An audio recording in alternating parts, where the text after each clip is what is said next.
Halo, Assalamualaikum warahmatullahi wabarakatuh. Jumpa lagi dengan Pak Emon Suparman dalam acara Cerita Berhikmah. Bagaimana anak-anakku semuanya? Ayo Bapak ingin menyapa dulu. Mana kelas 4-nya? Coba tunjukkan tangannya. Wuri. Kelas 5. Dan kelas 6. Luar biasa. Alhamdulillah anak-anakku semuanya, pada hari ini berjumpa dengan Pak Emon Suparman dalam acara Cerita Berhikmah yang nanti akan Bapak sampaikan. Sudah siap semuanya? Tetapi jangan lupa ya, pada hari ini Bapak akan menanya dulu. Ayo, siapa yang tadi pagi sudah mandi? Ayo acungkan tangannya yang sudah mandi. Siapa yang tadi pagi sudah mandi? Ayo, siapa yang tadi mandi pakai sabun mandi? Pakai sabun mandi, pakai sabun cuci, pakai sabun cuci. Bener, pakai sabun mandi. Supaya badan kita semuanya segar dan juga enak. Ya, semuanya rileks sebelum mendengarkan cerita dari Pak Emon, semuanya sudah siap. Dan juga ayah dan bunda di rumah dan adik-adikku semuanya selamat menyaksikan dan selamat mendengarkan cerita berhikmah dari Pak Emon Suparman. Sudah siap semuanya? Oke, sudah siap. Adik-adik semuanya, pada zaman dahulu ada seorang pemuda yang sangat soleh dan juga rajin mengaji, yaitu yang terdapat di kota Kufah di daerah Irak. Ya, Kufah itu adalah salah satu dari tiga kota yang sangat terkenal di daerah Irak. Pemuda yang soleh itu bernama Sabit bin Ibrahim. Siapa namanya? Sabit bin Ibrahim. Nah, begini ceritanya. Ketika Sabit bin Ibrahim pulang dari pengajian, dia berjalan menelusuri jalan. Tiba-tiba di perjalanan dia menemukan sebuah apel yang terjatuh dari pohon apel itu ke jalanan. Pohon apel itu yang berwarna merah, sangat segar terlihat. Akhirnya Sabit mengambil buah apel itu. Buah apel. Wow, buah apel ini yang sangat merah dan sangat segar sekali. Apalagi perutku ini lagi lapar. Enak sekali kelihatannya kalau aku makan. Ayo anak-anak, kira-kira Sabit memakan buah apel atau tidak? Ayo, makan atau tidak? Ya, betul. Ternyata Sabit memakan buah apel yang dipungut dari jalanan karena terjatuh dari buah apel tadi. Terjatuh dari pohon apel tadi. Akhirnya diambil dan dimakannya. Tentunya air liur Sabit menetes saking tergiurnya melihat apel. Akhirnya dimakannya.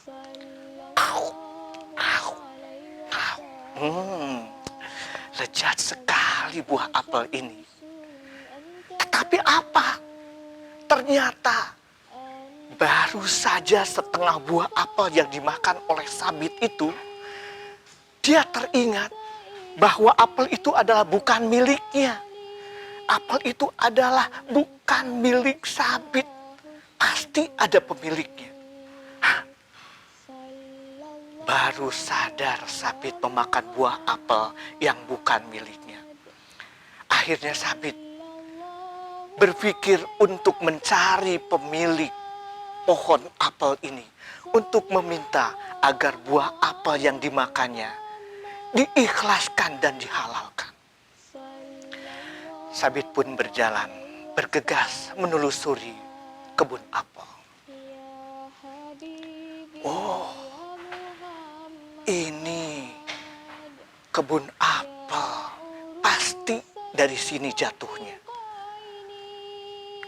Akhirnya Sabit pun melihat-lihat di kebun apel Ternyata ada seorang kakek-kakek tua. Seraya berkata Sabit, "Assalamualaikum. Assalamualaikum." Sabit mengucapkan salam. Ternyata ada seorang kakek tua menjawab salam itu. "Waalaikumsalam. Ada apa gerangan anak muda?" "Begini kakek. Begini tuan. Saya sudah memakan buah apel ini walaupun baru setengahnya. Mohon diikhlaskan dan dihalalkan ya tuan.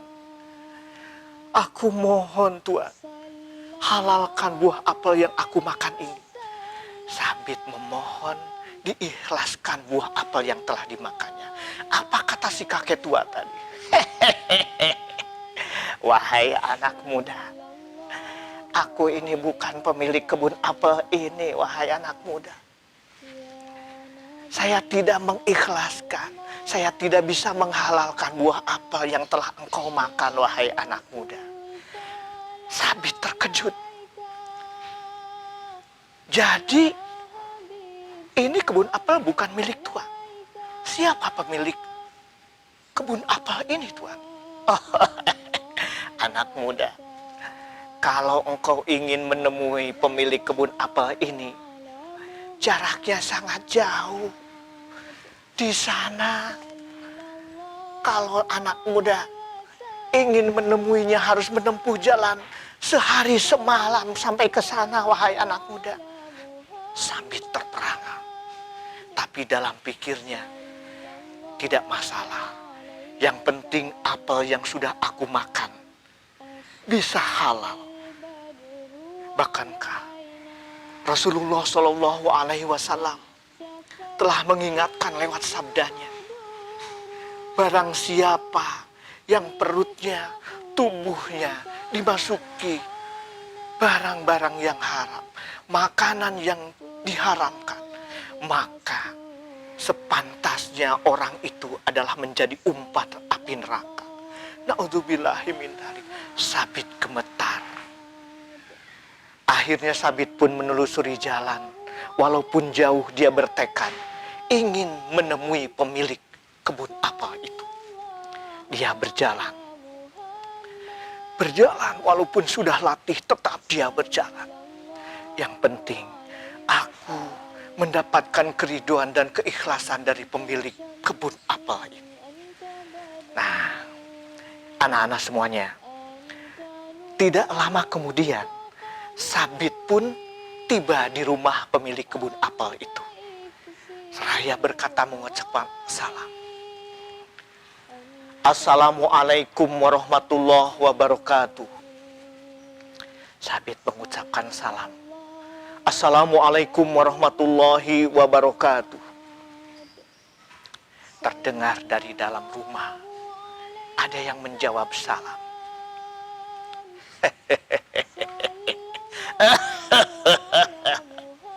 "Waalaikumsalam warahmatullahi wabarakatuh. Siapa gerangan, wahai anak muda, datang ke sini?" "Maaf tuan, saya sengaja datang ke sini ingin minta keikhlasan tuan, karena saya sudah memakan buah apel. Walaupun baru setengah buah apel ini, mohon diikhlaskan tuan."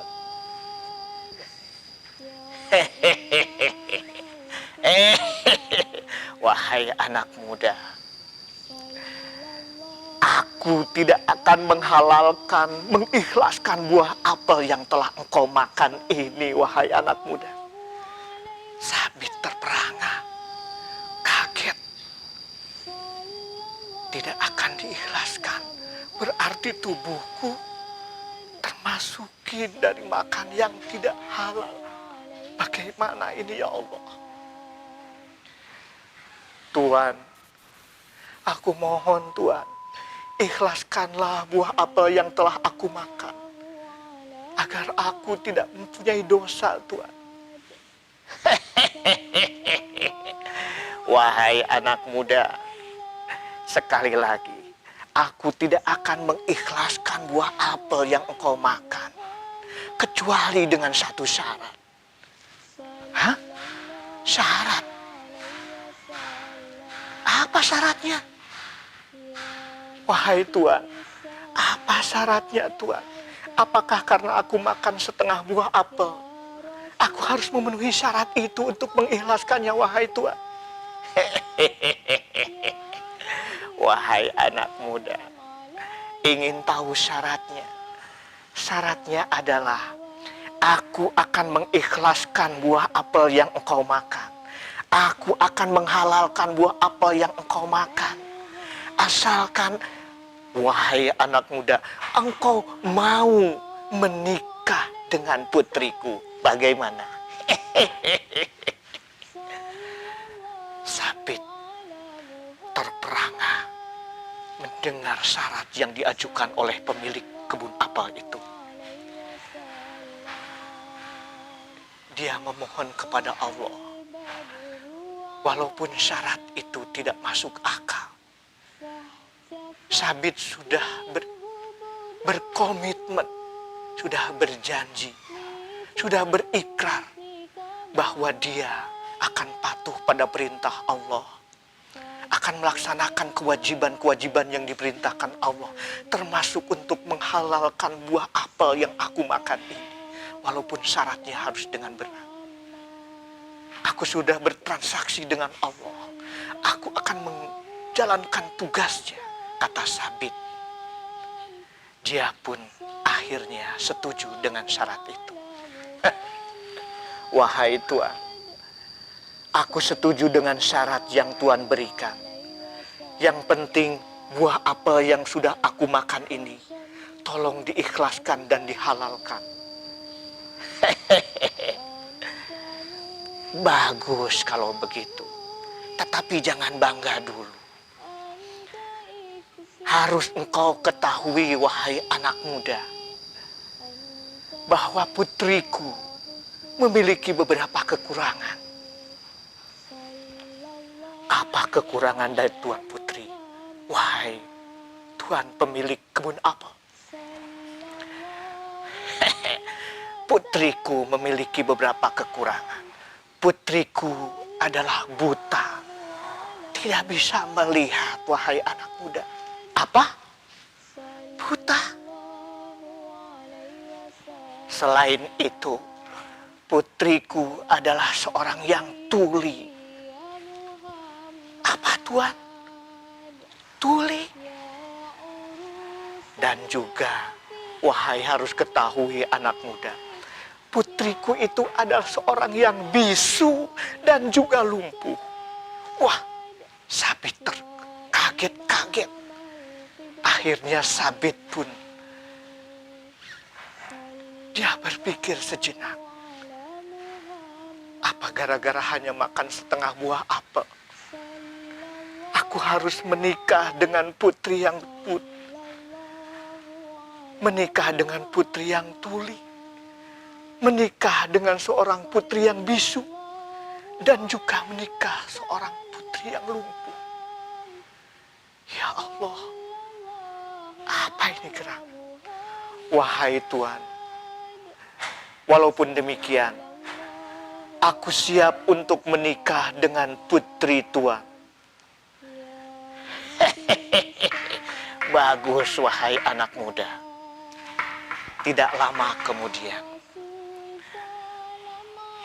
Sabit pun menikah dengan putri Tuan pemilik pohon apel tadi. Singkat cerita, setelah menikah, Tuan pemilik buah apel tadi, wahai anak muda, sekarang engkau sudah sah menjadi suami dari putriku. Silakan sekarang temui istrimu di dalam kamar. Sabit pun bersiap-siap untuk menemui istrinya yang ada di dalam kamar.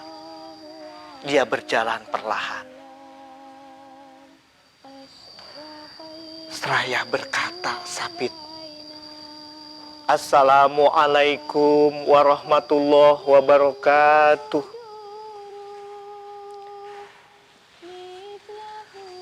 Waalaikumsalam warahmatullahi wabarakatuh. Wah, Sabit kaget. Dia mengucapkan salam, tetapi katanya Putri, anak dari pemilik buah apel tadi, bisu, tuli. Tetapi kenapa dia bisa menjawab salam dengan baik dan suaranya sangat lembut? Dia penasaran, bertanya kembali.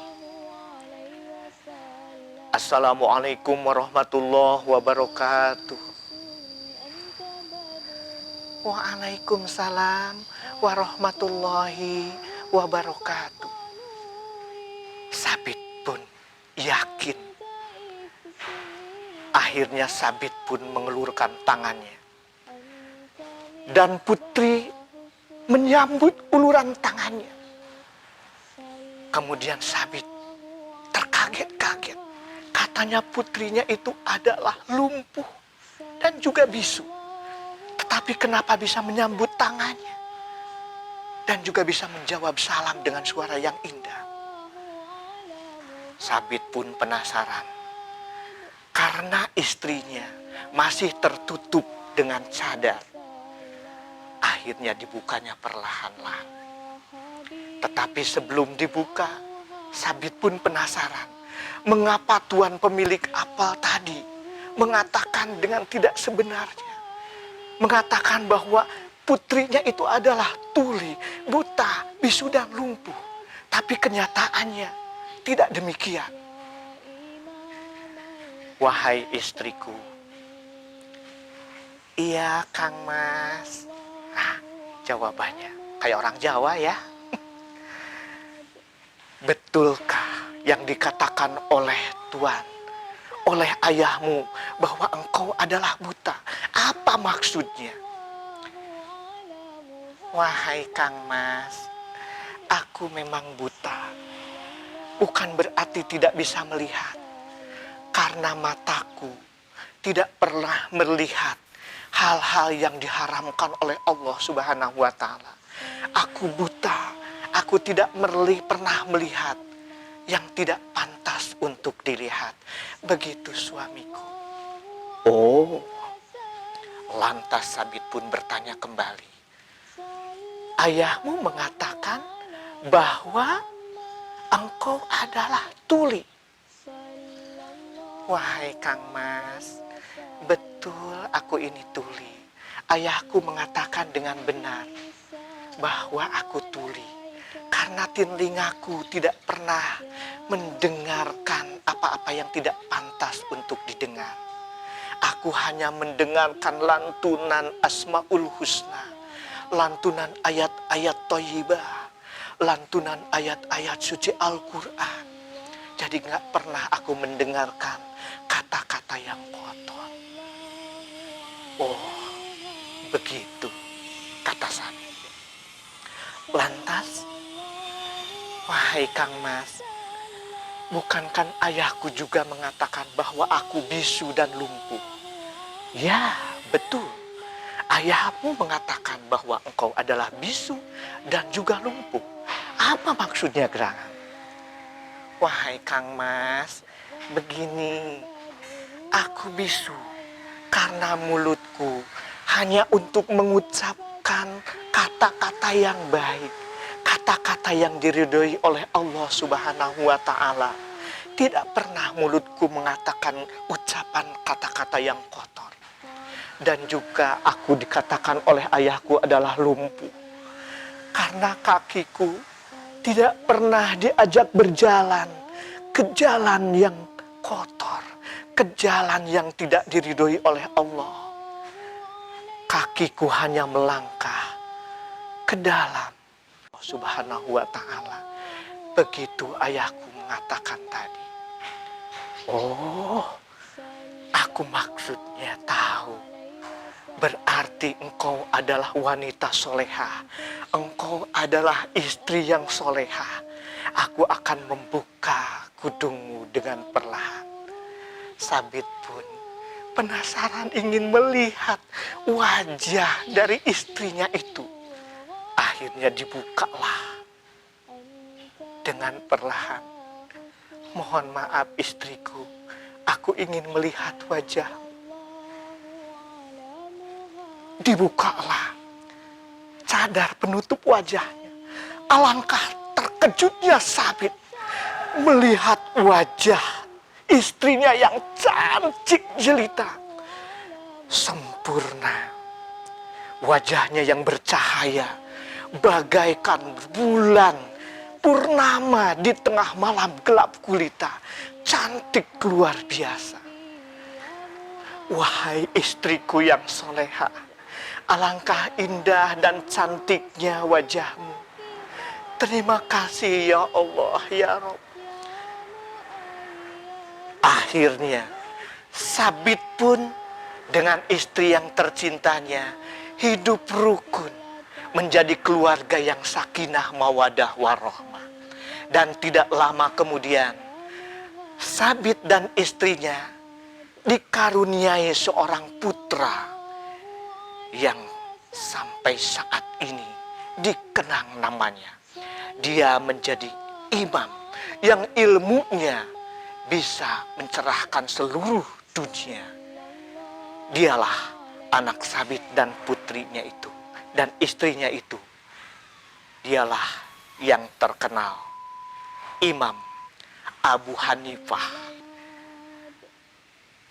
Nah, anak-anak semuanya, itulah perjalanan Sabit bin Ibrahim yang gara-gara memakan separuh buah apel, dia mendapatkan istri yang cantik, keluarga yang sakinah mawadah, dan menurunkan satu orang putra yang bernama Imam Abu Hanifah.